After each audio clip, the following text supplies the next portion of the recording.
Kali ini pun Amira sudah terjatuh di timpa tangga pula. Hidup Amira semakin hari semakin menderita. Apalagi kali ini pun dia hidupnya semakin tidak baik-baik saja. Masalah bertubi-tubi datang, dan dimana kali ini hidupnya semakin hancur setelah dia menyaksikan sendiri di mana rumah kontrakannya termakan api habis terbakar disebabkan oleh kedua orang yang disuruh oleh Bastian yang ingin menghancurkan Amira. Dan tiba-tiba saja ketika dia pun ingin mencari kontrakan, dia pun ditolak oleh yang punya kontrakan dengan mengatakan Amira tidak pantas di tempat itu. Siapa lagi yang menyuruh kalau bukan Bastian yang ingin menghancurkan hidupnya.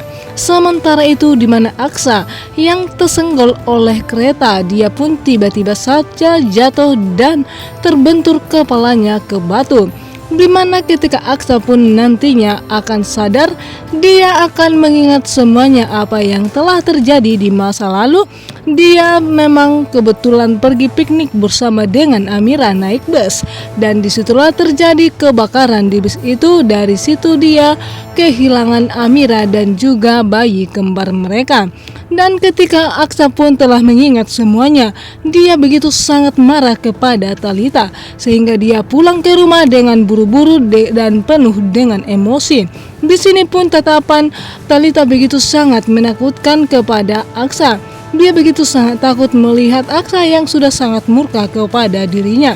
Dan di sini Talita juga sangat terkejut ketika Aksa mengatakan kepada dirinya kalau ternyata Talita bukanlah istrinya.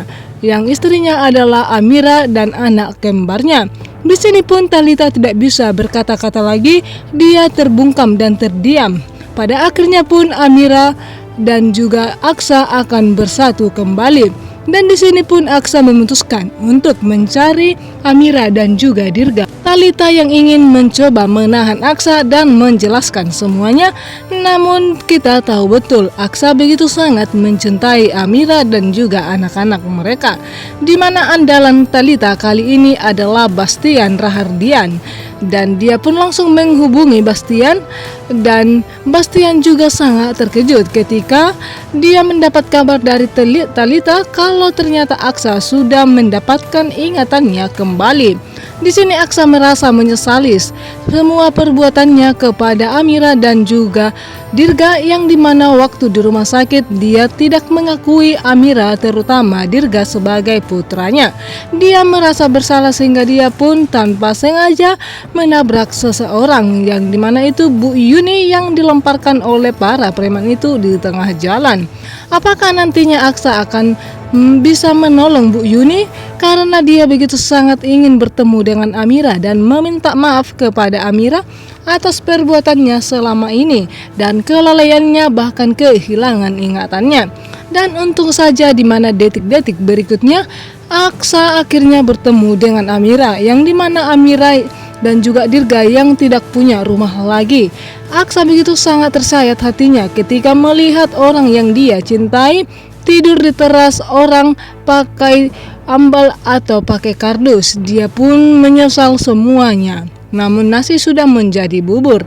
Dia pun di sini mengusap-usap Dirga. Dia mengingat semua perbuatannya. Dan dia memang betul ketika pertama melihat Dirga dan juga Amira, rasa atau penasarannya semakin kuat. Dan pada akhirnya ketika dia mengingat semuanya, memang betul Amira adalah istri pertamanya. Dan di sini Amira tidak lama kemudian dia terbangun. Dia terkejut melihat ternyata ada Aksa di sampingnya. Dan di sini pun Aksa meminta maaf kepada Amira atas apa yang telah terjadi di dalam kehidupannya. Di sini pun Amira juga sangat terkejut ketika Aksa menjelaskan semuanya kalau ternyata memang dia lupa ingatan, dan Talita begitu juga dengan Bastian memanfaatkan lupa ingatan Aksa. Dengan mereka berbuat, Aksa dan juga Talita menikah dan Talita mengandung anak Aksa. Amira pun tidak menyangka kalau Bastian sampai sekejam itu kepada keluarganya.